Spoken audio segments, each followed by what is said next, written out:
Chapter 36 वक्त तो किसी का सगा नहीं हुआ तो तेरा कैसे रहेगा। दिव्यांश ने देखा तो शिवाय शर्टलेस खड़ा था। उसने बस एक लोअर पहना हुआ था। आर्या एक कोने में दुबकी हुई सी खड़ी थी। आर्या डर के मारे कांप रही थी।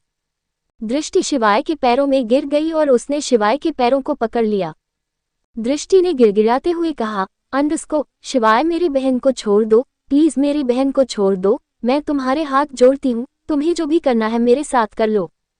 ये सुनते ही दिव्यांश शॉक्ड हो गया, हल्का सा पीछे हटा और दीवार से जा लगा। दिव्यांश को लग रहा था जैसे आज सच में उसकी जान निकल जाएगी। दृष्टि की बात दिव्यांश के दिल को चीर रही थी। दृष्टि लगातार रो रही थी। अब आगे दृष्टि को देखकर शिवाय को अच्छा नहीं लग रहा था। उसे तो समझ में नहीं आ रहा था कि हो क्या रहा है। अचानक से दृष्टि और दिव्यांश कहाँ से आ गए। शिवाय भी रिएक्ट नहीं कर रहा था। दृष्टि ने फिर से रोते हुए कहा, अंडस्को, शिवाय मेरी बहन को छोड़ दो, मेरी बहन छोटी है, उसे कुछ नहीं पता, वह छोटी बच्ची तुम्हारी जरूरत क्या पूरी कर पाएगी। तुम्हें जो करना है मेरे साथ कर लो, मैं तुम्हें पूरी तरह से सेटिस्फाई कर दूंगी। यकीन नहीं आता तो अपने भाई से पूछ लो, 5 रातें बिताई है मैंने उनके साथ। वो तो मुझसे इतना खुश है कि रखेल बनाने के लिए भी तैयार है। प्लीज शिवाय, मैं तुम्हें भी सेटिस्फाई कर दूंगी, प्लीज मेरी आरू को छोड़ दो। वह लड़की हमारे पास किसी की अमानत है। दिव्यांश ये सब सुनकर सुन्न हो गया था। उसका सर दर्द से फटा जा रहा था। ऐसा लग रहा है उसका दिल बाहर आ जाएगा। दिव्यांश मुश्किल से खड़ा हो पा रहा था। इस वक्त दिव्यांश पर जो गुजर रही थी दिव्यांश जानता था। जब उसने रिया की मौत की खबर सुनी थी तब भी शायद उसे इतना सदमा नहीं लगा था जितना आज वह दृष्टि को देखकर हैरान था। दृष्टि ने फिर से शिवाय के पैरों पर अपना सिर रखते हुए गिड़गिड़ाते हुए कहा, अंडस्को, प्लीज शिवाय इसे छोड़ दो। ये लड़की बोल नहीं सकती, बीमार है, अपने दिल की बात किसी को बता नहीं सकती, इसके अंदर कोई फीलिंग नहीं है सिवाय डर के। शिवाय इसे प्लीज छोड़ दो। मैं तुम्हारे हाथ जोड़ती हूँ, तुम चाहो तो मेरे साथ कई रात गुजार सकते हो, लेकिन मेरी आरू को छोड़ दो। ये सब सुनकर शिवाय भी शॉक था। शिवा आर्या के साथ कुछ करना नहीं चाहता था। वह तो बस शौर्य को डराने के लिए आर्या को कमरे में लेकर आया था। शिवाय की शर्ट भीग गई थी इसलिए वह चेंज कर रहा था और तभी शिवाय का फोन वाइब्रेट होने लगा और उसने शर्टलेस ही गेट खोल दिया। शिवाय कुछ रिएक्ट करता उससे पहले ही दिव्यांश ने दृष्टि की दोनों बाजू पकड़कर उठा दिया। दृष्टि ने जब महसूस किया कि दिव्यांश ने उसे छुआ है तो उसने गुस्से में उसका हाथ झटक दिया। दृष्टि ने बेबस होकर कहा, अंडस्को, आपके 5 दिन पूरे हो गए मिस्टर रघुवंशी। अब मिस्टर शिवाय को मौका दीजिए, वह भी तो देखे मैं बेड पर कैसी हूँ। दृष्टि की कही हुई एक एक बात दिव्यांश को चीर रही थी। दिव्यांश का दिल छलनी हो गया था। दिव्यांश के पास कहने के लिए एक शब्द भी नहीं था। उसे नहीं पता था कि वह दृष्टि से क्या कहे। दिव्यांश ने जैसे तैसे खुद को संभाला और शिवाय को देखकर फिर से अपने बॉसी ओरा में बोला, अंडस्को, शिवाय आर्य को छोड़ दे और इन तीनों भाई बहन को आजाद कर दे। बहुत हो गया बदला लेना, अब कोई बदला नहीं लेना। मैंने दृष्टि से वादा किया था कि मैं उसके भाई बहनों को छोड़ दूंगा और अब उस वादे को पूरा करने का टाइम आ गया है। शिवाय ने भी गुस्से में कहा, अंडस्को, तू नहीं जानता शौर्य की वजह से डेजी ने हमारे प्रोजेक्ट से हाथ खींच लिए हैं। दिव्यांश को शिवाय पर गुस्सा आने लगा। दिव्यांश गुस्से में बोला, अंडस्को, मैं कह रहा हूं ना छोड़ दे, डेजी को मैं देख लूंगा, तू इन तीनों भाई बहन को आजाद कर। शिवाय ने ना में गर्दन हिला दी। शिवाय कुछ बोलता उससे पहले ही दिव्यांश ने गुस्से में एक पंच उसके मुंह पर दे मारा। शिवाय को भी गुस्सा आ गया। शिवाय ने भी दिव्यांश का कॉलर पकड़ा और उसे मारने ही वाला था कि तभी वहां राजवीर आ गया। राजवीर ने शिवाय के पंच को पकड़कर कहा, अंडस्को, सर दिमाग खराब हो गया है आपका, आप दोनों भाई आपस में लड़ेंगे। शिवाय ने सुलगती हुई आंखों से दिव्यांश को देखा और बोला, अंडस्को, दिव्यांश, तू इन 2 कौड़ी की लड़की के लिए मुझसे लड़ने चला है। तूने मुझ पर हाथ उठाया। शिवाय के मुंह से दृष्टि के बारे में ये सुनकर दिव्यांश को गुस्सा आ गया और उसने दोबारा से शिवाय के कॉलर पकड़कर दीवार में लगाते हुए कहा, अंडस्को, माइंड योर लैंग्वेज, हमारे यहाँ फीमेल सर्वेंट से भी इज्जत से बात की जाती है। दृष्टि तो फिर भी तेरे बेस्ट फ्रेंड की बहन है, राजपूत खानदान की बेटी है, तो क्या वह इज्जत लायक नहीं है। शिवाय ने दांत पीसते हुए गुस्से में कहा, अंडस्को, अगर इज्जत के लायक होती तो तुम्हारे पास नहीं आती, तुम्हारा बिस्तर गर्म नहीं करती, तुम्हारी जरूरत पूरी नहीं करती। इज्जतदार लड़कियां शादी से पहले ये सब नहीं करती। और अब देखो तुम्हें छोड़कर कैसे मेरे पैरों में गिड़गिड़ा रही है। अगर मैं हाँ कर दूं तो यह मेरे साथ भी। शिवा इतना ही बोल पाया था कि दिव्यांश ने उसका कॉलर पकड़कर एक पंच मार दिया। दिव्यांश का गुस्सा दुगना हो गया। उसने फिर से शिवाय को एक पंच मारना चाहा तो राजवीर ने दिव्यांश का हाथ पकड़कर कहा, अंडरस्कोर सर आप दोनों प्लीज रुक जाए। क्या हो गया है आप दोनों को? दिव्यांश ने शिवाय को छोड़ दिया। दिव्यांश ने राजवीर को देखकर कहा, अंडरस्कोर इन तीनों भाई बहन को छोड़ दो, पैंथर से कहकर मेरा ऑस्ट्रेलिया जाने का अरेंजमेंट करो, मैं डेजी से मिलने ऑस्ट्रेलिया जाऊंगा, इस प्रोजेक्ट पर अब मैं काम करूंगा। शिवाय का तरीका मैं देख चुका हूं कि ये बिजनेस कैसे हैंडल करता है। शिवाय समझदार तो था, लेकिन आज गुस्से में वह दिव्यांश से भिड़ गया। शिवाय को ये बात हट कर गई कि दृष्टि की वजह से दिव्यांश ने उस पर हाथ उठा दिया, जबकि आज तक शिवाय को किसी ने भी नहीं मारा था। शिवाय समझ नहीं रहा था कि उसने गुस्से में दृष्टि के बारे में क्या कुछ गलत बोल दिया। आर्या अब दृष्टि के पीछे आकर छुप गई थी, डर के मारे कांप रही थी। राजवीर ने आर्या को देखकर कहा, अंडरस्कोर चलो लिटिल गर्ल, मैं तुम्हें नीचे तक छोड़ देता हूँ। आर्या इस वक्त बहुत बुरी तरह डरी हुई थी, उसने दृष्टि को कसकर पकड़ा हुआ था। दृष्टि बोली, अंडरस्कोर चलो आर्या, अब हम अपने घर जाएंगे, अब तुम्हें डरने की जरूरत नहीं है। दृष्टि सुबकती हुई आर्या को लेकर राजवीर के साथ नीचे आ गई। शौर्य अब भी बॉडीगार्ड को पीट रहा था। राजवीर ने कहा, अंडरस्कोर शौर्य बस करो। राजवीर ने बॉडीगार्ड को इशारा किया और सारे बॉडीगार्ड एक साइड हो गए। राजवीर बोला, अंडरस्कोर शौर्य तुम अपनी बहनों को लेकर यहाँ से जा सकते हो। दृष्टि अंदाजे से शौर्य के पास गई और उससे लिपट कर रोने लगी। शौर्य ने भी अपनी बहन को कसकर गले लगा लिया और उसके सर को सहलाते हुए बोला, अंडरस्कोर बस कर दृष्टि, जो होना था हो गया, अब रोने से कोई फायदा नहीं, खुद को संभाल ले, अब हम यहाँ नहीं रहेंगे, इंडिया से बाहर चले जाएंगे, तीनों साथ में रहेंगे, एक अच्छे डॉक्टर से अपनी आरू का इलाज कराएंगे। मत रो दृष्टि, तुम्हारी गलती नहीं है, मैं ही एक अच्छा भाई साबित नहीं हो पाया। मैंने सपने में भी नहीं सोचा था कि तुम भी यही हो, इसी कैद खाने में, मुझे लगा तुम हवेली में हो। दृष्टि के आंसू रुक नहीं रहे थे। आरू भी अब धीरे धीरे आकर शौर्य के गले लग गई। शौर्य आज खून के आंसू रो रहा था। शौर्य को क्या पता था कि एक बहन को तो वह बचा लेगा, लेकिन दूसरी बहन को नहीं बचा पाएगा। दिव्यांश और शिवाय उन्हें देख रहे थे। दिव्यांश तो उन्हें देखकर गिल्ट महसूस कर रहा था, लेकिन शिवाय के दिल में अब भी कोई गिल्ट नहीं था। शिवाय तो सच में कठोर दिल था। शिवाय ने अपने बॉडीगार्ड को देखकर कहा, अंडरस्कोर बहुत हो गया इन लोगों का ड्रामा, धक्के देकर बाहर निकालो। शौर्य राजपूत आज के बाद इस मिशन की तरफ पलटकर भी मत देखना, वरना आंखें नहीं रहेगी। अब निकलो यहाँ से, अपना रोना धोना इस मेंशन से बाहर करो। शिवाय के बॉडीगार्ड शौर्य से बहुत ज्यादा पीटे थे, किसी की भी हिम्मत शौर्य की तरफ देखने की नहीं थी, फिर भी उन्हें शिवाय का ऑर्डर तो फॉलो करना ही था। वह धीरे धीरे शौर्य की तरफ आने लगे। एक बॉडीगार्ड शौर्य को हाथ लगाने ही वाला था कि राजवीर ने उसका हाथ पकड़कर झटकते हुए गुस्से में कहा, अंडरस्कोर चला जाएगा, ये यहाँ से जाने के लिए ही आया था, तुम लोगों को तकलीफ उठाने की जरूरत नहीं है, समझे? शिवाय की बात सुनकर शौर्य को भी गुस्सा आ गया और उसने पॉइंट करते हुए कहा, अंडरस्कोर शिवाय रघुवंशी वक्त वक्त की बात है, आज तू मुझ पर भारी है, लेकिन हमेशा नहीं रहेगा। वक्त तो किसी का सगा नहीं हुआ, तो तेरा कैसे रहेगा? शिवाय रघुवंशी जिस दिन मेरा वक्त आएगा ना, उस दिन तू भी खून के आंसू रोएगा, जितना मैं तड़पा हूँ तू भी तड़पेगा। जा रहा हूँ तेरे इस आलीशान मेंशन को छोड़कर, लेकिन अगर शेर 2 कदम पीछे हटता है तो 4 कदम उछलकर शिकार करता है। वापस आऊंगा मैं, याद रखना शिवाय, वापस आऊंगा, और जब वापस आऊंगा तब अपनी बहनों की बेइज्जती का बदला लूंगा। शौर्य ने अपने सीने पर हाथ मारकर कहा, अंडरस्कोर शिवाय रघुवंशी आज मैं मजबूर हूँ, लेकिन वादा करता हूँ जितना मजबूर मैं हूँ उतना ही मैंने तुम ही ना कर दिया तो शौर्य राजपूत सोमदत्त राजपूत की औलाद नहीं। शौर्य आंखों में पानी लेकर अपनी बहनों के साथ उस मेंशन से चला गया, पीछे छोड़ गया एक और दुश्मनी का बीज, शिवाय का एटीट्यूड, दिव्यांश की बेचैनी। दिव्यांश और शिवाय दोनों ही शौर्य, दृष्टि और आर्या को जाते हुए देख रहे थे। दिव्यांश दृष्टि को देख रहा था। दिव्यांश को आज लग रहा था जैसे उसके सीने से कोई दिल निकाल कर ले जा रहा है। दिव्यांश तो पहले ही सुकून में नहीं था और अब तो उसका सुकून पूरी तरह से दृष्टि अपने साथ ले जा रही थी।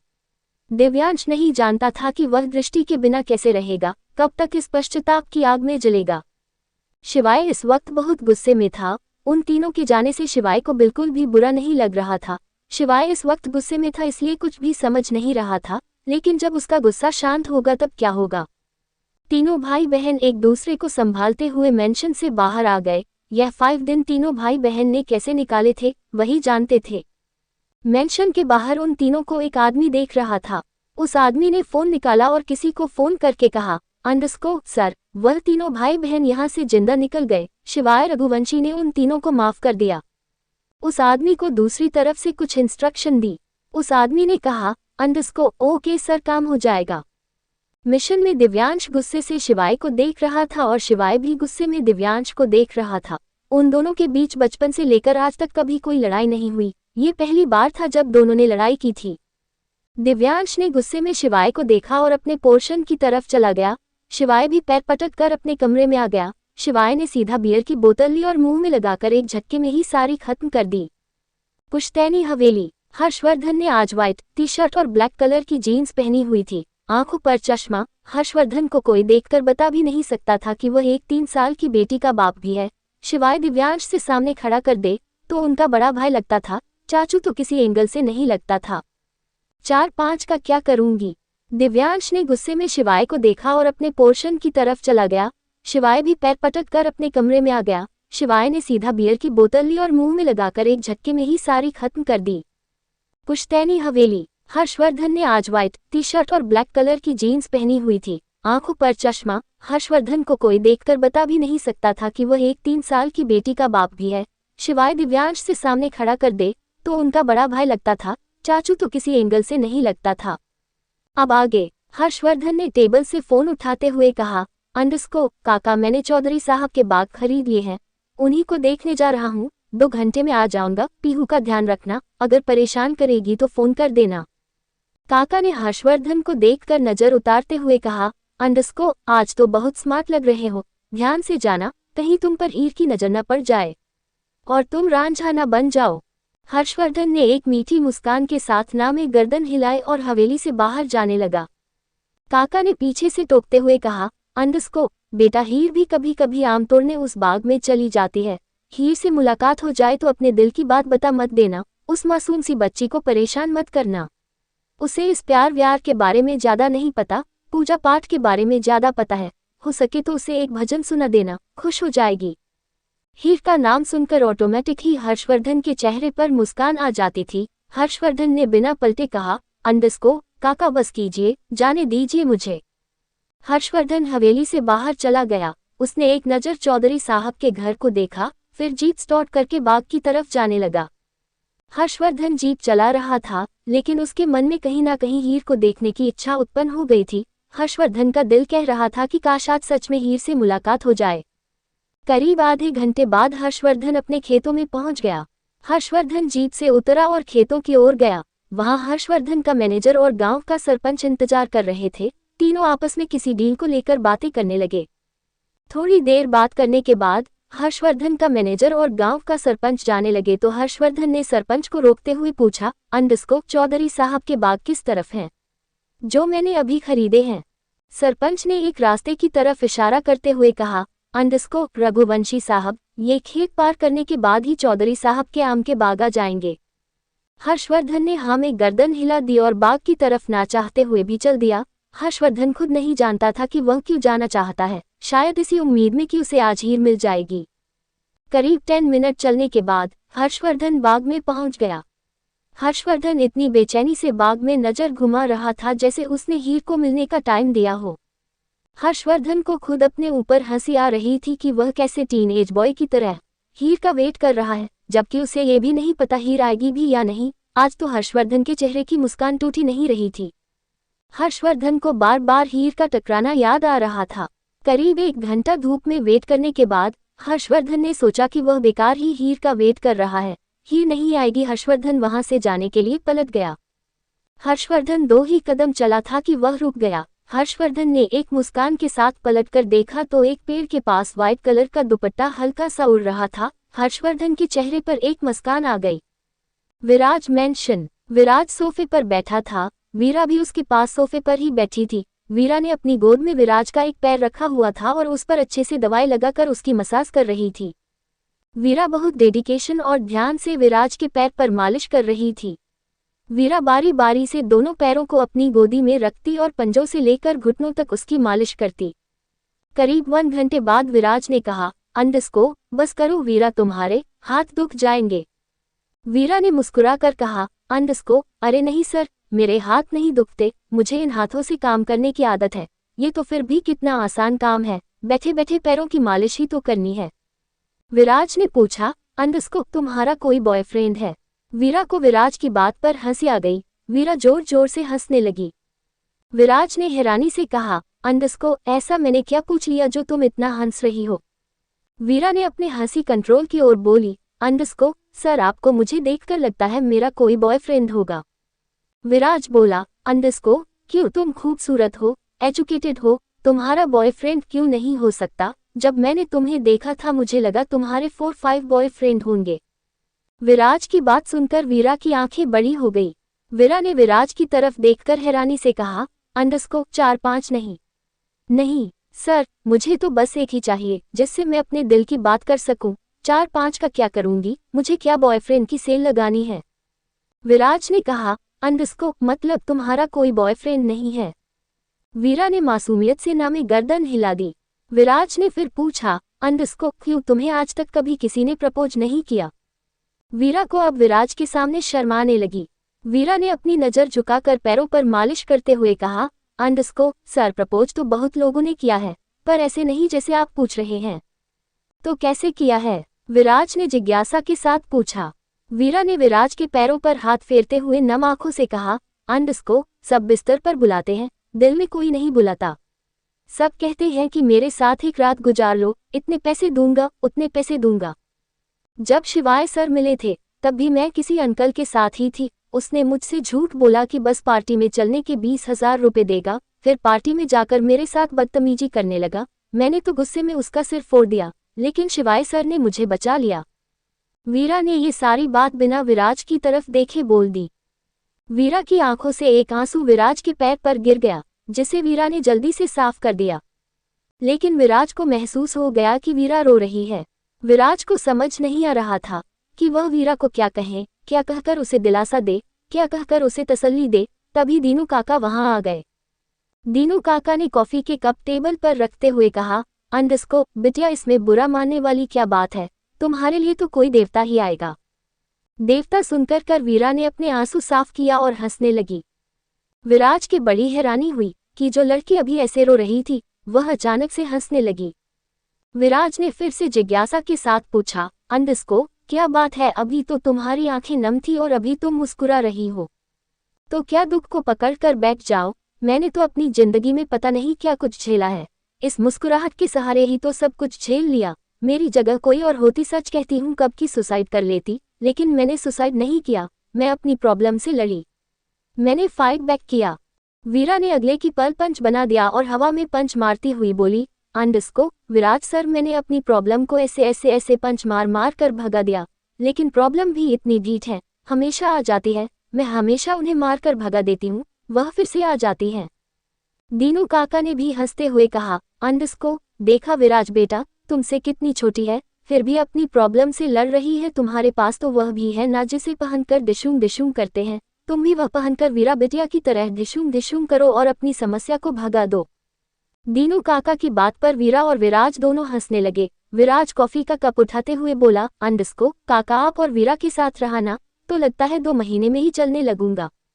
वीरा ने विराज की बलाएं लेते हुए कहा, अंडस्को हाय सच्ची सर, आपके मुंह में घी शक्कर, जल्दी से चलोगे तो मैं जल्दी से अपने कॉलेज में एडमिशन ले लूंगी। शिवाय मेंशन। शिवाय ड्रिंक करता हुआ हॉल तक आ गया। शिवाय को बार बार दिव्यांश से किया हुआ झगड़ा याद आ रहा था। राजवीर ने शिवाय को संभालने की बहुत कोशिश की, लेकिन शिवाय ने राजवीर को पॉइंट करके कहा, अंडस्को मेरे नजदीक मत आना, उस शौर्य राजपूत की वजह से मेरे भाई ने मुझ पर हाथ उठाया, दिव्यांश ने मुझ पर हाथ उठाया। राजवीर भी समझ रहा था कि शिवाय इस वक्त गुस्से और नशे में है, लेकिन जब शिवाय का गुस्सा शांत होगा तो उसे खुद समझ आ जाएगा कि गलती शिवाय की ही थी, फिर वह दिव्यांश के साथ पैचअप कर लेगा। दूसरी तरफ दिव्यांश शावर के नीचे खड़ा हुआ था। दिव्यांश को दृष्टि के साथ बिताया हुआ एक पल रील की तरह उसके जहन में घूम रहा था। दिव्यांश ने अपना गुस्सा कंट्रोल करने की बहुत कोशिश की, खुद को बेचैन होने से बहुत रोका, इसलिए वह शावर के नीचे खड़ा था, लेकिन कामयाब नहीं हो पाया। वह तो रिया के जाने के बाद पहले ही बहुत परेशान था, अब तो उसकी बेचैनी उसके दिल से बाहर आने लगी थी। दिव्यांश ने गुस्से में वॉशरूम की दीवार पर पंच मारने शुरू कर दिए। दिव्यांश तब तक वॉशरूम की वॉल पर पंच मारता रहा जब तक वह सेटिस्फाई नहीं हो गया। करीब 20 मिनट बाद दिव्यांश गुस्से में घुटनों के बल जमीन पर बैठ गया और चिल्लाने लगा। थोड़ी देर बाद दिव्यांश खुद को संभालता हुआ वॉशरूम से बाहर आया। दिव्यांश ने आकर कपड़े चेंज किए थे तभी उसका फोन वाइब्रेट करने लगा। फोन पैंथर का था। दिव्यांश ने फोन रिसीव किया तो सामने से आवाज आए, सर मैंने ऑस्ट्रेलिया जाने का अरेंजमेंट कर दिया है, आज शाम की फ्लाइट है। दिव्यांश ने हाँ बोला और फोन कट करके बेड पर फेंक दिया। दिव्यांश बेड पर लेट गया और उसने अपनी आंखें बंद कर ली। उसे फिर से दृष्टि के साथ बिताया हुआ एक एक पल याद आने लगा। दृष्टि का उसके सीने पर हाथ रखना, दृष्टि का पानी में भीगना, दृष्टि का उसे ढूंढते हुए स्टडी रूम में आना, दृष्टि का शिवाय के पैरों में गिड़गिड़ाना। दिव्यांश के कानों में दृष्टि के कहे हुए शब्द बार बार गूंज रहे थे। तुम्हें जो करना है मेरे साथ कर लो, मैं तुम्हें पूरी तरह से सेटिस्फाई कर दूंगी। यकीन नहीं आता तो अपने भाई से पूछ लो, 5 रातें बिताई है मैंने उनके साथ। वो तो मुझसे इतना खुश है कि रखेल बनाने के लिए भी तैयार है। दिव्यांश ने अपने दोनों कानों पर हाथ रख लिया, लेकिन वह आवाज बार बार उसके कानों में गूंज रही थी। दिव्यांश का सर दर्द से फटा जा रहा था, लेकिन वह आवाजें आना बंद नहीं हुई। दूसरी तरफ शौर्य अपनी बहनों को लेकर रघुवंशी मेंशन से 500 मीटर दूर आ गया था। दृष्टि के आंसू रुक नहीं रहे थे, शौर्य का गुस्सा थमने का नाम नहीं ले रहा था। आर्या तो चुपचाप शौर्य की बाजू पकड़कर धीरे धीरे चल रही थी। शौर्य ने अपने आंसू पोंछे और अपने जेब से फोन निकालकर कैब बुक करने लगा। तभी शौर्य के बाजू पर एक बुलेट आकर लगी। शौर्य जहां खड़ा था वहीं जम गया। शौर्य की आंखों से एक आंसू गिर गया। शौर्य को समझ पाता उससे पहले ही एक और बुलेट शौर्य के सीने में आके लगी। गोली किसी ने साइलेंट रिवाल्वर से चलाई थी, इसीलिए दृष्टि को भनक भी नहीं लगी, लेकिन खून देखकर आर्या की आंखें फटी की फटी रह गई। यहाँ क्या कर रही हो? दूसरी तरफ शौर्य अपनी बहनों को लेकर रघुवंशी मेंशन से 500 मीटर दूर आ गया था। दृष्टि के आंसू रुक नहीं रहे थे, शौर्य का गुस्सा थमने का नाम नहीं ले रहा था। आर्या तो चुपचाप शौर्य की बाजू पकड़कर धीरे धीरे चल रही थी। शौर्य ने अपने आंसू पोंछे और अपने जेब से फोन निकालकर कैब बुक करने लगा। तभी शौर्य के बाजू पर एक बुलेट आकर लगी। शौर्य जहां खड़ा था वहीं जम गया। शौर्य की आंखों से एक आंसू गिर गया। शौर्य को समझ पाता उससे पहले ही एक और बुलेट शौर्य के सीने में आके लगी। गोली किसी ने साइलेंट रिवाल्वर से चलाई थी, इसीलिए दृष्टि को भनक भी नहीं लगी, लेकिन खून देखकर आर्या की आंखें फटी की फटी रह गई। अब आगे पुश्तैनी हवेली। हर्षवर्धन ने जब व्हाइट दुपट्टा देखा तो रुक गया। हर्षवर्धन के चेहरे पर एक मुस्कुराहट आ गई। हर्षवर्धन के कदम अपने आप ही उस दुपट्टे की तरफ चल दिए। आखिर हर्षवर्धन कब से उस दुपट्टे का ही तो इंतजार कर रहा था। हर्षवर्धन ने जाकर देखा तो हीर उछल उछल कर आम तोड़ने की कोशिश कर रही है। हीर का दुपट्टा उसके पास नहीं था। हीर ने अपना दुपट्टा पेड़ की डाली पर टांगा हुआ था। व्हाइट सूट जिस पहनकर हीर पीछे से भी किसी मॉडल से कम नहीं लग रही थी। हीर के लहराते बाल जो उसकी हिप से नीचे तक जा रहे थे। हर्षवर्धन की नज़र हीर पर ही टिक गई। हर्षवर्धन काफी देर तक हीर के पीछे खड़ा हुआ हीर को देख रहा था। चेहरे की स्माइल तो हर्षवर्धन की टूट ही नहीं रही थी। हीर बार बार उछलती और आम तोड़ने की कोशिश करती, लेकिन आम उसके हाथ नहीं आता। फाइनली काफी कोशिश करने के बाद हीर के हाथ में एक कच्चा आम आ गया। हीर ने वह आम पकड़ा और जल्दी से अपने सूट से साफ करके उसे मुंह से लगा लिया। हीर ने आम का एक ही बाइट लिया था कि तभी पीछे से हर्षवर्धन ने कहा, तो आप कच्चे आम खाती हैं। हर्षवर्धन की आवाज सुन के हीर की तो दिल की धड़कन तेज हो गई। हीर पूरी तरह डर गई। हीर ने धीरे से पीछे पलट कर देखा तो हर्षवर्धन खड़ा था, जो एक मीठी सी मुस्कान लिए हीर को ही देख रहा था। हीर ने जल्दी से अपना दुपट्टा उठाया जो डाली पर टंगा हुआ था। हीर ने दुपट्टे को सिर पर अच्छे से लपेटकर धीरे से घबराते कहा, साहब आप यहाँ। हीर ने हर्षवर्धन की तरफ नहीं देखा, वह तो गर्दन झुकाकर चुपचाप खड़ी रही और हर्षवर्धन कंटिन्यू हीर को ही देख रहा था। हर्षवर्धन ने हाथ बांधकर प्यार से पूछा, तुम यहाँ क्या कर रही हो? हीर ने धीरे से कहा, जी साहब, आम तोड़ने आई थी। दूसरों के बाग में? हर्षवर्धन ने हल्का सा झुककर पूछा। हीर बोली, जी नहीं साहब, ये तो दादाजी के बाग है। हर्षवर्धन ने पीछे हाथ बांध लिए और धीरे धीरे हीर के चारों ओर चक्कर लगाने लगा। हर्षवर्धन के ऐसा करने से हीर की सांसें तो जैसे रुकी रही थी। घबराहट के मारे अपना सलाइवा बार बार घटक रही थी। हर्षवर्धन बोला, तुम्हें पता है ये बाग मैंने तुम्हारे दादाजी से खरीद लिए हैं, तो अब ये बाग मेरे हुए और तुम मेरे बाग में आम तोड़ रही हो, और दूसरों के बाग से आम तोड़ना चोरी कहलाता है। हीर की आंखें नम हो गई। उसे डर था कि कहीं हर्षवर्धन उसके ससुराल वालों को ना बता दे। हीर तो घर से चुपचाप आई थी। दोपहर के वक्त चौधरी साहब के घर में सब सोते हैं और यह वक्त हीर का होता है, इसलिए हीर कभी कभी चुपचाप बाग में आ जाती है और अपनी पसंद के आम तोड़कर खाती है। बाकी तो उसे कुछ भी खाने की परमिशन थी ही नहीं। हीर ने धीरे से कहा, अंडस्को, माफ कर दीजिए साहब, मुझे नहीं पता था आपके बाग हैं। हीर के हाथ में जो आम था जिसमें हीर ने थोड़ा सा खाया था, हीर ने वह हर्षवर्धन की तरफ बढ़ाते हुए कहा, अंडस्को साहब बस यही चुराया है, ले लीजिए।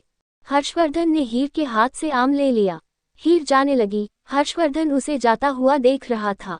हर्षवर्धन ने अपने हाथ का आम देखा जिसे हीर ने थोड़ा सा खाया हुआ था। हर्षवर्धन ने खाए हुए आम को अपने होठों से लगाया ही था कि हीर पलट गई। हर्षवर्धन ने हड़बड़ाहट में वह आम अपने पीछे छुपा लिया। हीर वापस आए और बिना हर्षवर्धन को देखे हाथ जोड़कर बोली, अंडस्को साहब, मेरे ससुराल वालों को मत बताएगा कि मैं यहाँ आती हूँ, वरना फिर से मार पड़ेगी। हीर की बात सुनकर हर्षवर्धन के दिल में एक अजीब सा दर्द हुआ। उसका मन हुआ कि वह हीर के सारे दुख अपने सीने में समेट ले, लेकिन हर्षवर्धन अब भी हीर को लेकर श्योर नहीं था। हर्षवर्धन धीमी आवाज में बोला, अंडस्को, मैं नहीं बताऊंगा, तुम निश्चिंत होकर चली जाओ। और अगर तुम कहो तो मैं तुम्हें घर छोड़ दूं। मैं जीप लेकर आया हूँ, जल्दी पहुंच जाएंगे।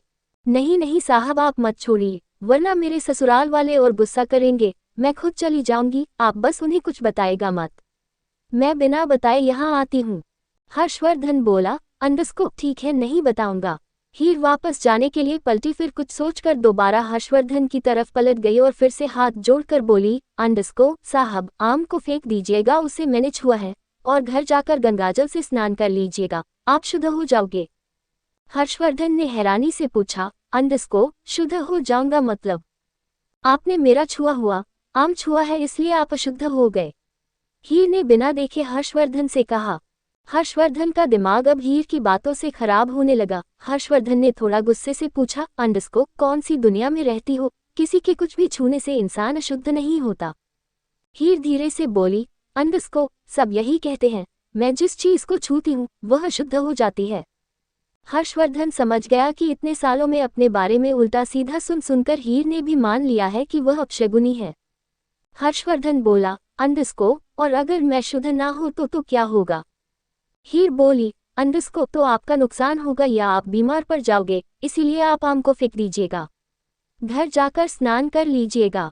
हीर पलटकर जाने लगी। इस बार हर्षवर्धन ने कहा, अंडस्को, रुको। हीर रुक गई। हर्षवर्धन हीर के पास जाने लगा। हीर डर गई। हीर पीछे हट रही थी, हर्षवर्धन आगे बढ़ रहा था। डर के मारे हीर की आंखों से पानी आने लगा। हीर ने हकलाते हुए कहा, अंडस्को साहब साहब, ये क्या कर रहे हो? कृपया वहीं रुक जाए।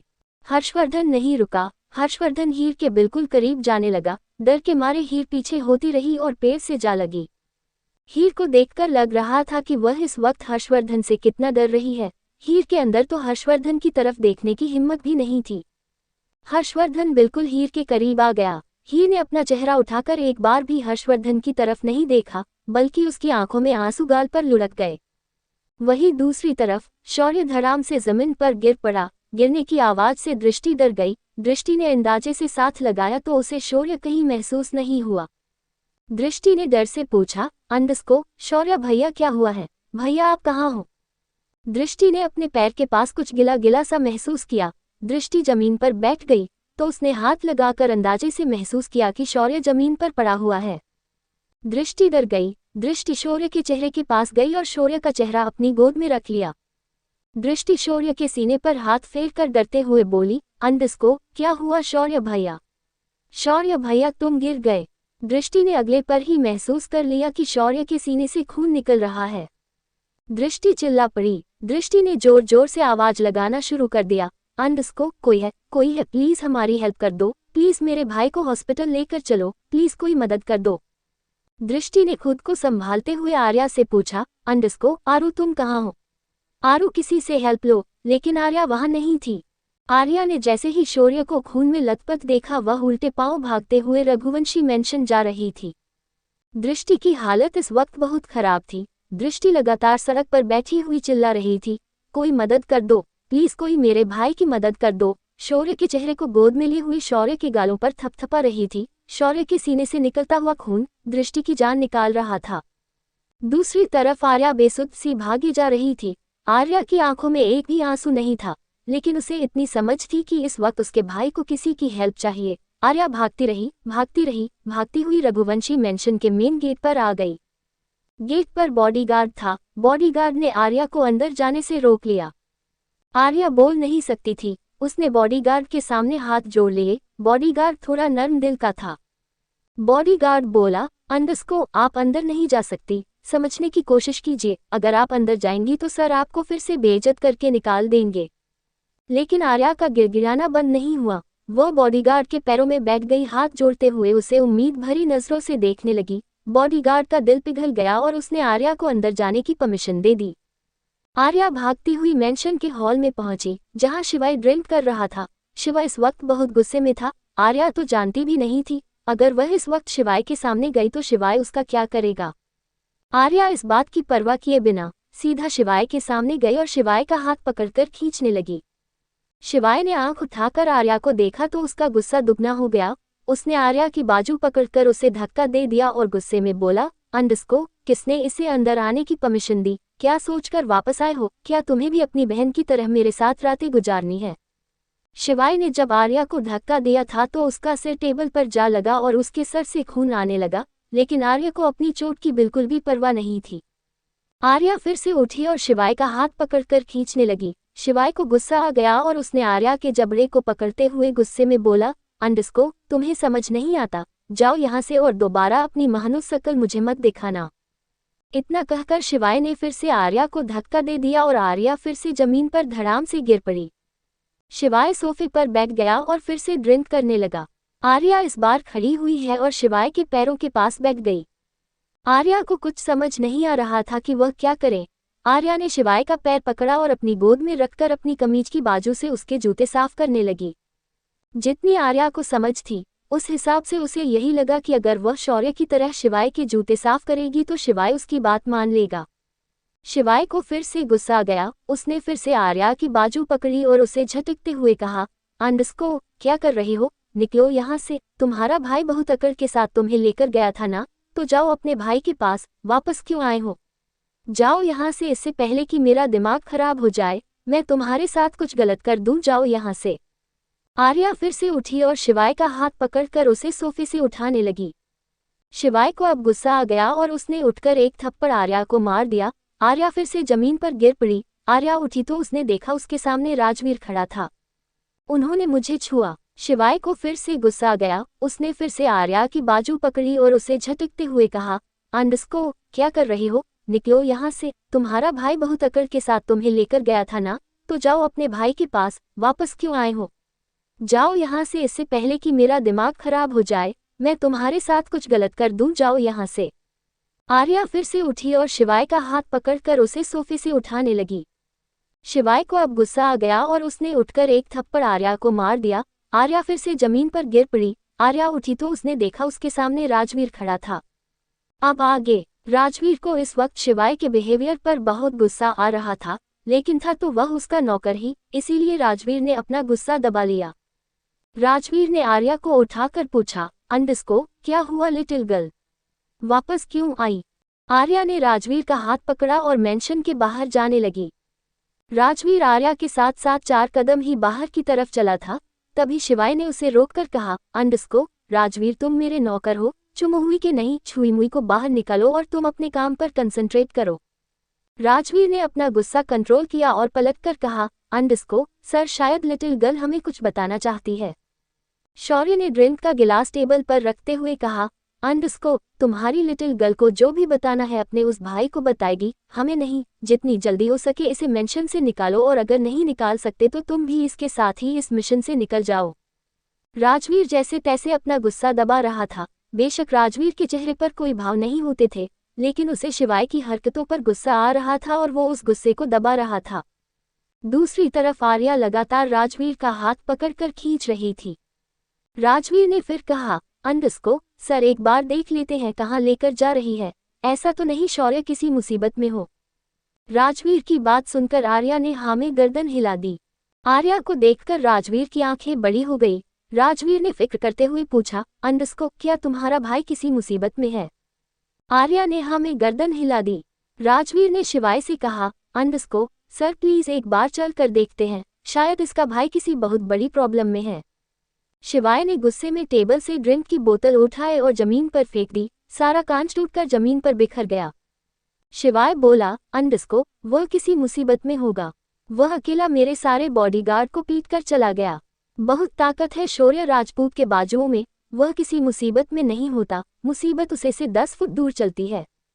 आर्या को कुछ समझ नहीं आया तो वह शिवाय के पास वापस जाने लगी। रास्ते में कांच भी पड़ा हुआ था, उसने इसकी भी परवाह नहीं की और कांच के ऊपर से होती हुई शिवाय के पैरों पर बैठ गई। राजवीर को आर्या की हालत पर तरस आ रहा था। राजवीर ने मन ही मन कहा, अंडस्को पता नहीं ये शिवाय रघुवंशी किस मिट्टी का बना है, इतना कठोर कोई कैसे हो सकता है। इसे इस लड़की के आंसुओं पर तरस नहीं आ रहा, लेकिन देखना एक ना एक दिन आपको इस लड़की के ऊपर तरस आएगा। अरे तरस क्या, इस लड़की पर प्यार आएगा। राजवीर फिर हिम्मत करते हुए बोला, अंडस्को सर एक बार तो चलकर देख लेते हैं, आखिर है तो वह आपका दोस्त ही ना। शिवाय ने आर्या को देखकर कहा, अंडस्को तो तुम्हें हमारी मदद चाहिए। आर्या ने हाथ जोड़कर हाँ में गर्दन हिला दी। शिवाय ने आर्या को खड़ा किया। पता नहीं शिवाय के दिमाग में इस वक्त क्या चल रहा था। शिवाय बोला, अंडस्को जो मैं कहूंगा वह करोगी? आर्या ने हाँ में गर्दन हिला दी। शिवाय ने एक बॉडीगार्ड की तरफ इशारा किया और वह बॉडीगार्ड कुछ पेपर लेकर आया। शिवाय ने पेपर आर्या के सामने रखते हुए कहा, अंडस्को इस पर साइन करो। आर्या ने बिना सोचे समझे उन पेपर पर साइन कर दिया। वैसे भी आर्या सोचने और समझने की हालत में थी। कहा, वह तो पहले ही मानसिक बीमारी से गुजर रही थी, इसी बात का फायदा शिवाय रघुवंशी ने उठा लिया। राजवीर जानना चाहता था कि शिवाय रघुवंशी ने आर्या से किन पेपर पर साइन करवाए हैं, लेकिन शिवाय ने उन पेपर की भनक राजवीर को नहीं लगने दी। शिवाय, राजवीर और आर्या तीनों ही मेंशन से निकल गए। आर्या के पैर से खून निकल रहा था, आर्या के सर से खून निकल रहा था। थप्पड़ का निशान अब लाल पड़ चुका था, लेकिन आर्या गाड़ी में ऐसे बैठी थी जैसे उसके साथ कुछ हुआ ही ना हो। 30-40 सेकंड बाद ही आर्या ने गाड़ी रोकने के लिए कहा। राजवीर ने सामने देखा तो शिवाय खून से लथपथ जमीन पर पड़ा हुआ था और दृष्टि उसका सिर अपनी गोद में लिए हुए रो रही थी। शौर्य को खून में लथपथ देखकर शिवाय और राजवीर की आंखें फैल गई। दोनों ने सेकंड भी नहीं लगाया, गाड़ी से उतरे और शौर्य के पास गए। राजवीर ने दृष्टि को हाथ लगाकर कहा, अंडस्को दृष्टि हम आ गए हैं, अब तुम टेंशन मत लो, शौर्य को हॉस्पिटल लेकर चलते हैं। राजवीर और शिवाय दोनों ही शौर्य को हॉस्पिटल लेकर आ गए। शिवाय, राजवीर, आर्या और दृष्टि हॉस्पिटल के कॉरिडोर में वेट कर रहे थे और अंदर शौर्य का ऑपरेशन चल रहा था। दृष्टि के आंसू रुकने का नाम नहीं ले रहे थे। राजवीर ने दृष्टि को संभालते हुए एक बेंच पर बैठा दिया। दृष्टि बेंच पर बैठ गई, लेकिन उसके आंसू रुक नहीं रहे थे। आर्या दृष्टि के पास बैठ गई और धीरे धीरे दृष्टि की गोद में सिर रखकर बेंच पर ही लेट गई। आर्या के पैर से बहता हुआ खून रुक चुका था। आर्या के सिर पर जो शौर्य का रुमाल बंधा हुआ था वह भी खून से रंग गया था, लेकिन आर्या बीमार थी, उससे तो दर्द महसूस ही नहीं होता था। उसके अंदर बस एक फीलिंग थी डर की, बाकी सारी फीलिंग मर चुकी थी। पुश्तैनी हवेली। हर्षवर्धन बिल्कुल हीर के करीब चला गया। हीर डर के मारे आंखें झुकाए हुए खड़ी थी। हर्षवर्धन ने अपने एक हाथ से हीर का चेहरा ऊपर किया। हीर ने कसकर आंखें बंद कर ली। हीर के होठ डर के मारे कांप रहे थे। हर्षवर्धन कुछ सेकंड तक हीर को ही देखता रहा। हीर की आंखों में आंसू थे जो लगातार बह रहे थे। हीर को डर लग रहा था कि कहीं हर्षवर्धन भी सतीश की तरह उसके साथ जबरदस्ती ना करे। हर्षवर्धन ने अपने होंठ हीर के आंसू पर रख दिए और उसे सक कर लिया। हीर की घबराहट दुगनी हो गई। ये पहली बार था कि हीर किसी के इतना करीब गई थी। हीर इस एहसास से अनजान थी। हर्षवर्धन ने अपने होंठ दूसरे गाल पर रखे और उस आंसू को भी सक कर लिया। हीर अंदर तक कांप गई। हर्षवर्धन नोटिस कर रहा था कि हीर इस वक्त कितना डर रही है। हर्षवर्धन हीर को डराना नहीं चाहता था, बल्कि वह तो उसका डर खत्म करना चाहता था, वह डर जो पिछले 7 सालों से उसके अंदर चौधरी खानदान ने डाल दिया था। हर्षवर्धन थोड़ा सा दूर हुआ और हाथ बांधकर बोला, अंडस्को अब तो मैंने तुम्हें पूरा छू लिया और अब मैं घर जाकर नहाऊंगा भी नहीं, अब देखता हूँ कि मेरा क्या नुकसान होता है। हीर ने हर्षवर्धन की तरफ नहीं देखा और न ही उसके आंसू रुक रहे थे। हीर को समझ नहीं आ रहा था कि उसने हर्षवर्धन को रोका क्यों नहीं। जब सतीश उसके करीब आता है तो हीर उसे खुद को छूने से रोक देती है, लेकिन आज उसने हर्षवर्धन को नहीं रोका। क्यों नहीं रोका, इसका जवाब तो हीर के पास भी नहीं था। हर्षवर्धन बहुत प्यार से बोला, अंडस्को जाओ हीर, तुम्हें किसी ने मेरे साथ देख लिया तो तुम्हारी ही बदनामी होगी। हीर ने हर्षवर्धन की तरफ नहीं देखा और चुपचाप अपने आंसू साफ करके वहां से चली गई। हर्षवर्धन के हाथ में जो आम था, जिसे हीर ने थोड़ा सा खा लिया था, हर्षवर्धन ने उसी जगह से आम को खा लिया। आम कच्चा था और खट्टा था। हर्षवर्धन के चेहरे पर एक मुस्कान आ गई। हर्षवर्धन ने खुद से कहा, अंडस्को, इस खट्टे आम को भी चाशनी बना दिया मेरी सिंड्रेला ने। हर्षवर्धन अपनी जीप के पास आ गया। हर्षवर्धन की चेहरे की मुस्कुराहट आज जा ही नहीं रही थी। हर्षवर्धन ने जो सोचा था वो हो ही गया, हीर से उसकी मुलाकात हो ही गई। हर्षवर्धन ने मन ही मन खुद से कहा, अंडस्को, लगता है मेरे दिल की बात मुझसे ज्यादा काका जानते हैं। हर्षवर्धन घर आ गया। शाम हो गई थी। हर्षवर्धन की मुस्कुराहट देखकर काका ने हंसते हुए कहा, अंडस्को, लगता है किसी के दिल की बात भगवान ने सुन ली। चेहरे की चमक बता रही है कि किसी के दिल की मुराद पूरी हो गई। हर्षवर्धन ने एक नज़र काका को देखा और एक मुस्कुराहट पास करके अपने कमरे में चला गया। हर्षवर्धन बेड पर लेट गया और उसने अपनी आंखें बंद की। हर्षवर्धन को बार बार हीर का चेहरा नजर आ रहा था। हर्षवर्धन ने जैसे हीर की गालों पर किस किया था, हर्षवर्धन के चेहरे पर हल्की सी शर्म आ गई। हर्षवर्धन उठा और उसने अपना लैपटॉप खोलते हुए खुद से कहा, अंडस्को, क्या कर रहा है हर्षवर्धन? क्या 20-21 साल के लड़के की तरह प्यार को फील कर रहा है? काम कर काम, एक बेटी का बाप है तू और ऐसे महसूस कर रहा है जैसे कॉलेज का पहला दिन है और तुझे कोई लड़की पसंद आ गई। थोड़ी ही देर में हर्षवर्धन लैपटॉप में डूब गया। दूसरी तरफ हीर जब अपने घर गई तो सीधा अपने कमरे में गई। हीर का कमरा बहुत बड़ा नहीं था, छोटा सा कमरा था। उसमें जरूरत का सामान भी नहीं था, बस उसकी एक चटाई, थोड़े से कपड़े, बाकी तो उसका कमरा स्टोर रूम जैसा ही था। जो भी सामान खराब हो जाता था वह हीर के कमरे में रखकर चला जाता था।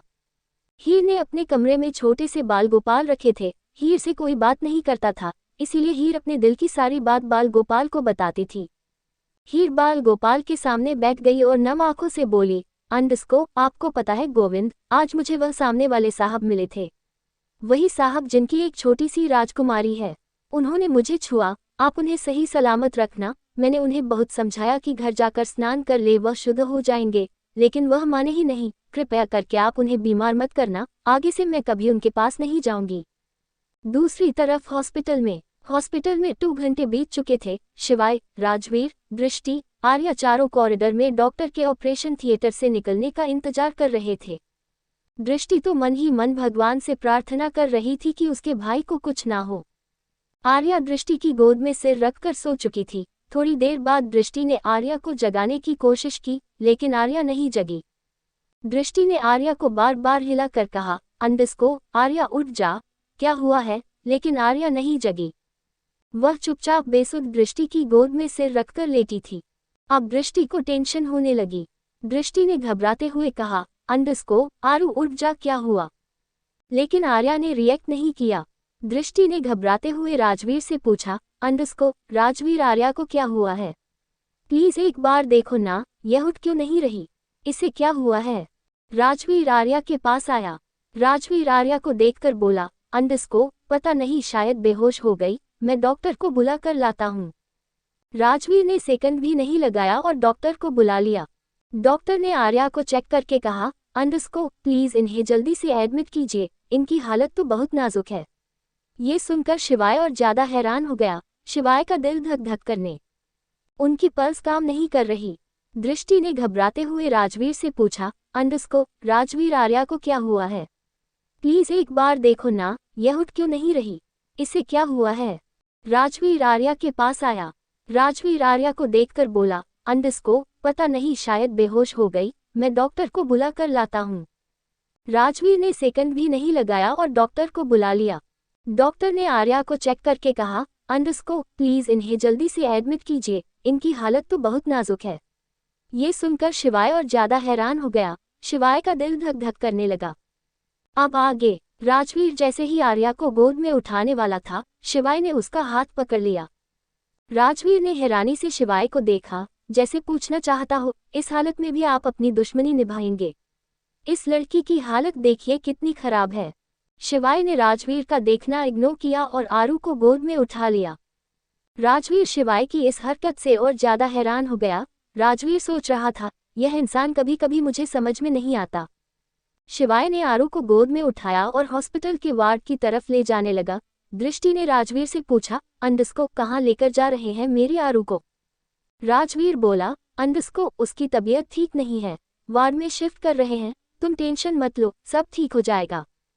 दृष्टि का रोना और तेज हो गया। दृष्टि इस वक्त किस हालात से गुजर रही थी वही जानती थी। एक तरफ उसका भाई जो मौत की दहलीज पर खड़ा था, दूसरी तरफ उसकी बहन जिसकी हालत नाजुक थी। दृष्टि रो रही थी और राजवीर को समझ नहीं आ रहा था वह दृष्टि को कैसे संभाले। फिर भी राजवीर ने दृष्टि को समझाते हुए कहा, अंडस को, दृष्टि सब कुछ ठीक हो जाएगा, तुम परेशान मत हो, लिटिल गर्ल का इलाज हो रहा है, शौर्य भी ठीक हो जाएगा, रोने से तो कोई प्रॉब्लम सॉल्व होती नहीं है, तुम्हें हिम्मत से काम लेना चाहिए, तुम कहो तो मैं राजपूत हवेली फोन कर देता हूँ, वहां से कोई आ जाएगा। राजवीर ये तो जानता था कि शौर्य की 2 बहनें हैं, लेकिन वह दोनों बहनों से पहली बार ही मिला था। दृष्टि से पहली बार मिलने की वजह से राजवीर को समझ नहीं आ रहा था वह दृष्टि को कैसे संभाले, लेकिन इस वक्त राजवीर का दिल अंदर ही अंदर टूट रहा था, उससे दोनों ही बहनों की हालत देखी नहीं जा रही थी। दृष्टि ने राजवीर की बात सुनकर खुद को संभाला और बोली, अंडस को, आप राजपूत हवेली फोन मत कीजिए, मेरी एक फ्रेंड है पूर्वी, उसे बुला दीजिए। दूसरी तरफ शिवाय ने आर्या को बेड पर लेटा दिया था। डॉक्टर आर्या का चेकअप कर रहे थे। शिवाय आर्या को देख रहा था और धीरे धीरे शिवाय का नशा उतर गया था। शिवाय ने देखा तो शिवाय का दिल और दिमाग दोनों मुंह फुलाकर खड़े थे, जैसे वह दोनों ही शिवाय से नाराज हो। शिवाय कंटिन्यू आर्या को भी देख रहा था। आर्या के साथ बिताया हुआ एक एक पल रील की तरह शिवाय के जहन में घूमने लगा। करीब आधे घंटे चेकअप करने के बाद शिवाय ने गुस्से में कहा, अंडस को, डॉक्टर पिछले आधे घंटे से आप आर्या को देख रहे हो, आखिर इस लड़की को हुआ क्या है, बता क्यों नहीं देते? डॉक्टर बोला, अंडस को, मिस्टर रघुवंशी प्लीज आप शांत हो जाए, अभी मैं बस इतना बता सकता हूँ कि इस लड़की ने पिछले 7 दिन से कुछ नहीं खाया, जिसकी वजह से यह बेहोश हो गई। ये सुनते ही शिवाय भी 2 कदम पीछे हट गया। शिवाय राजवीर के सीने से जा लगा। शिवाय ने पलटकर राजवीर को देखा और अपनी लड़खड़ा होती हुई जुबान में कहा, अंडस को, सारे दिन अपने भाई के पास रहती थी, मुझे नहीं पता इसने खाना क्यों नहीं खाया, मुझे लगा शौर्य इसका पूरा ध्यान रखता है और खाना खिला देता है। शिवाय को खुद नहीं पता था कि वो राजवीर को सफाई क्यों दे रहा है, लेकिन शायद शिवाय राजवीर को नहीं खुद को तसल्ली दे रहा था, खुद को समझा रहा था कि आर्या ने अगर खाना नहीं खाया तो उसकी गलती नहीं है। राजवीर ने बिना किसी भाव के कहा, अंडस को, सर खाना तो शौर्य ने भी 5 दिन से नहीं खाया है, आप शायद भूल गए, आपने ही उन्हें खाना खाने के लिए मना किया था। वह दोनों भाई बहन बिना खाना खाए आपका टॉर्चर सह रहे थे। शिवाय का सिर अब फटने को हो गया। शिवाय को समझ नहीं आ रहा था कि हो क्या रहा है। एक तरफ शौर्य जो अपनी जिंदगी और मौत से लड़ रहा है, दूसरी तरफ उसकी बहन जिसकी कंडीशन क्रिटिकल है, और दृष्टि। शिवाय ने दृष्टि की कितनी इंसल्ट की थी। राजवीर और शिवाय फिर से कॉरिडोर में आ गए। अब तक पूर्वी भी आ गई थी और दृष्टि को संभाल रही थी। दृष्टि कितना भी खुद को रोकने की कोशिश करती, उसके आंसू उतना ही बहते। दृष्टि बहुत ज्यादा रो रही थी। आज एक ही दिन में उसने कितना कुछ सह लिया था। दिव्यांश का उसका दिल तोड़ना, शौर्य का गोली लगना, आर्या की तबीयत खराब होना।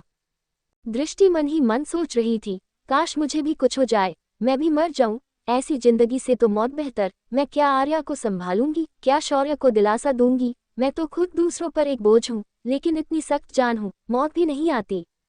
तभी दिव्यांश ने आंख खोली। दिव्यांश एयरपोर्ट पर अपनी फ्लाइट अनाउंस होने का वेट कर रहा था। पैंथर उसके साथ ही था। दिव्यांश खड़ा था और उसे ऐसा लग रहा था जैसे वह बहुत देर तक खड़ा नहीं रह पाएगा। दिव्यांश ने अपना एक हाथ पैंथर के कंधे पर रखा और पैंथर समझ गया कि शायद दिव्यांश की तबीयत खराब है। पैंथर ने दिव्यांश को चेयर पर बैठाया और बोला, अंडस को, सर अगर आपकी तबीयत खराब है तो ऑस्ट्रेलिया जाना कैंसिल कर देते हैं। दिव्यांश चेयर पर बैठ गया और आंखें बंद करके चेयर पर लीन हो गया। दिव्यांश के मन में फिर से दृष्टि के कहे शब्द गूंजने लगे। वो कहते हैं ना कि जब 2 दिल प्यार करते हैं तो एक दूसरे की खबर उन्हें हो ही जाती है। दृष्टि जितना रो रही थी, दिव्यांश का दिल उतना ही बेचैन हो रहा था। दिव्यांश को समझ नहीं आ रहा था कि अचानक से उसका दिल इतना बेचैन क्यों होने लगा। उसे क्या पता था कि उसकी दृष्टि इस वक्त किस हालात से गुजर रही है। पैंथर ने फिर पूछा, अंडस को, सर फ्लाइट की टिकट कैंसिल कर देते हैं, नेक्स्ट वीक चले जाएंगे। दिव्यांश बोला, अंडस को, नहीं पैंथर, लॉस हो जाएगा, डेजी के साथ मीटिंग करना जरूरी है।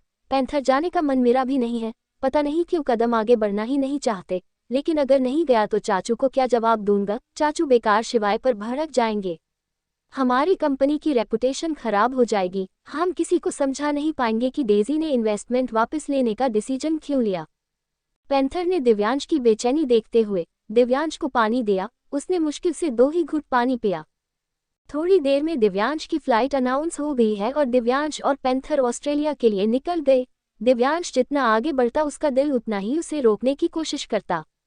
दिव्यांश खुद को कंट्रोल करता हुआ जैसे तैसे फ्लाइट में एंटर कर लिया और अपनी सीट पर बैठ गया। दिव्यांश ने आंखें बंद किए तो आंसू की छोटी सी बूंद उसकी आंखों से बह गई। पुश्तैनी हवेली। हर्षवर्धन ने आज पूरा दिन काम किया था, लेकिन बीच बीच में उसे हीर की याद भी आ रही थी। फाइनली हर्षवर्धन ने काम करके लैपटॉप साइड में रखा। हर्षवर्धन ने देखा तो पीहू बेड पर खेलती खेलती सो गई। हर्षवर्धन ने टाइम देखा तो रात के 11 o'clock बज रहे थे। हर्षवर्धन ने एक अंगड़ाई ली और कॉफी का कप उठा लिया जो 5 मिनट पहले काका रख कर गए थे। हर्षवर्धन कॉफी का कप लेकर बालकनी में आ गया। हर्षवर्धन ने एक सिप ली और उसकी नज़र गार्डन पर पड़ी जहां हीर काका से बात कर रही थी। हर्षवर्धन को यकीन नहीं हुआ और उसने मुस्कुराकर खुद से कहा, अंडस्को अब तो खुली आंखों से भी हीर दिखाई दे रही है। अगले ही पल हर्षवर्धन ने महसूस किया कि वह सपना नहीं देख रहा, हीर सच में काका से बात कर रही है। हर्षवर्धन ने हाथ की घड़ी की तरफ नजर घुमाई तो देखा रात के 11 बजे बज रहे हैं। इतनी रात को हीर यहाँ आई है, कहीं कोई प्रॉब्लम तो नहीं। हर्षवर्धन ने कॉफी का कप टेबल पर रखा और जल्दी जल्दी नीचे आया। हर्षवर्धन इतने नीचे आया हीर जा चुकी थी। हर्षवर्धन काका के पास जाकर बोला, अंडस्को काका हीर आई थी। काका ने हर्षवर्धन को देखकर मुस्कुरा कर कहा, अंडस्को अब तुम्हें खुली आंखों से भी हीर दिखाई देती है। हीर नहीं थी वो। काका झूठ मत बोलिए, मैंने बालकनी से देखा वो हीर थी, सफेद कपड़ों में और ब्लैक शॉल में, और उसने ब्लैक शॉल से अपना सिर ढका हुआ था। प्लीज मुझे बताए हीर क्यों आई थी? हर्षवर्धन ने जिज्ञासा के साथ पूछा। हर्षवर्धन के चेहरे को देखकर काका को हंसी आ गई और वो हंसते हुए बोले, अंडस्को क्या बात है हर्षवर्धन, 2 बार ही मिले हो हीर से और दूर से भी पहचान लेते हो। हर्षवर्धन ने भी मुस्कुराहट के साथ ही कहा, अंडस्को काका क्यों परेशान कर रहे हैं, बता दीजिए ना हीर क्यों आई थी। काका ने जानबूझकर हर्षवर्धन को छेड़ते हुए कहा, अंडस्को तुम्हारा रिश्ता लेकर आई थी, पर मैंने मना कर दिया क्योंकि कहाँ वो कहाँ तुम। मैंने तो साफ साफ इनकार कर दिया। हर्षवर्धन ने अपने दोनों हाथ कमर पर रखे और नाराज होते हुए कहा, अंडस्को काका प्लीज बता दो ना, क्यों आई थी? वह किसी मुसीबत में तो नहीं है? काका ने हवेली के अंदर जाते हुए कहा, अंडस्को बेटा हीर को तो पाला ही मुसीबत में है, बेचारी जब से पैदा हुई है मुसीबत उसके आसपास ही रहती है। हर्षवर्धन भी काका के पीछे पीछे हवेली में आ गया और बोला, अंडस्को काका आप मुझे सच में नहीं बताएंगे हीर क्यों आई थी? ठीक है मत बताए, मैं कमरे में जा रहा हूँ। हर्षवर्धन सीढ़ियों तक पहुंच गया था। काका ने उसे रोकते हुए कहा, अंडस्को पहले तुम बताओ तुम बाग में क्या हरकत करके आए हो उसके साथ। काका की ये बात सुनते ही हर्षवर्धन पलटा तो नहीं, लेकिन उसने अपनी आंखें कसकर बंद कर ली और अपनी जीभ दांतों तले दबा ली। हर्षवर्धन ने मन ही मन खुद से कहा, अंडस्को क्या हीर पागल है? क्या वह ये बातें भी काका को बता कर गई है? क्या वह काका से मेरी शिकायत करने आई थी? क्या सच में हीर को इतना नहीं पता कि जब कोई लड़का किसी लड़की के करीब जाता है तो उसका क्या मतलब होता है? क्या सच में उसने काका को ये बता दिया कि मैंने उसे किस किया था? क्या सच में हीर को ऐसा बताते हुए शर्म नहीं आई होगी? हर्षवर्धन अपने ही ख्यालों में था, तभी उसके कानों में फिर से आवाज आए, अंडस्को कुछ पूछ रहा हूँ बता दो बेटा, क्या किया है तुमने आम के बाग में? दूसरी तरफ हॉस्पिटल में आधी रात हो गई थी, लेकिन डॉक्टरों ऑपरेशन थिएटर से बाहर नहीं आए। सब कॉरिडोर में डॉक्टर का ओटी से निकलने का इंतजार कर रहे थे। तभी एक नर्स बाहर आए और शिवाय को देखकर बोली, अंडस्को मिस्टर रघुवंशी हमें ब्लड की जरूरत है। बी नेगेटिव ब्लड हॉस्पिटल में अवेलेबल नहीं है, जितना अवेलेबल था हमने शौर्य राजपूत को चढ़ा दिया, अब हमें और ज्यादा ब्लड की जरूरत है। शिवाय की कुछ रिएक्ट करता उससे पहले ही राजवीर बोला, अंडस्को सिस्टम मेरा बी नेगेटिव है, मेरा ले लीजिए। राजवीर नर्स के साथ चला गया। करीब आधे घंटे बाद राजवीर वापस से शिवाय के पास आ गया। चारों फिर से डॉक्टर का ओटी से बाहर निकलने का वेट करने लगे। करीब 1 घंटे बाद ओटी से डॉक्टर निकले और नजरें झुकाते हुए बोले, अंडस्को सॉरी मिस्टर शिवाय रघुवंशी, हम शौर्य को नहीं बचा सकते, उनकी पल्स काम नहीं कर रही, कुछ ही देर में उनकी डेथ हो जाएगी।